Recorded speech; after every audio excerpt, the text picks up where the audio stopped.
Municipal committee آریوالہ ایپکا unit کے عہدیداران اور ملازمین اور دیگر سٹاف نے آنے والے معزز مہمانوں کا پھولوں کی پتیاں نچھاور کر کے اور مالائیں پہنا کر استقبال کیا۔ آنے والے معزز مہمانوں میں ضلعی صدر ایپکا اور AGEGA Atiq Butt, general secretary APCA AGEGA Zahid Gohar Sukhera, general secretary APCA unit municipal committee Pakpattan Mir Muhammad Sai انجم،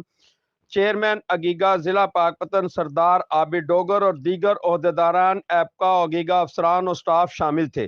عمر حیات چیئرمین اگیگا تحصیل آریوالہ نے اجلاس میں اسٹیٹ سیکرٹری کے فرائض انجام دیے۔ اجلاس میں شریک مقررین نے خطاب کیا اور نو منتخب عہدیداران ایپکا یونٹ میونسپل کمیٹی آریوالہ کو مبارکباد پیش کی۔ ایپکا یونین کے نو منتخب عہدیداران جن میں سرپرست اعلیٰ غلام اقبال عرف بابا گوڑ، چیئرمین محمد عثمان اصغر چودھری، صدر عدیل جاوید، سینئر نائب صدر اعجاز عظیمی، نائب صدر اول اسد بلوچ، نائب صدر دوئم مبارک مختار، جنرل سیکرٹری مزدور اتحاد یونین، آفس سیکرٹری ایپکا مزدور Ammar Pervaiz, general secretary APCA Ali Imran Chaudhry, finance secretary Naeem Shahzad, chairman مجلس عاملہ Rana Muhammad Shafiq, chairman action committee Rana Muhammad Nadeem, joint secretary Faryad Dildar, press secretary Muhammad Munir Chaudhry موجود تھے۔ اجلاس کے آخر میں عتیق بٹ نے Malik Atiq ur Rehman teacher M C high school Ariwala کو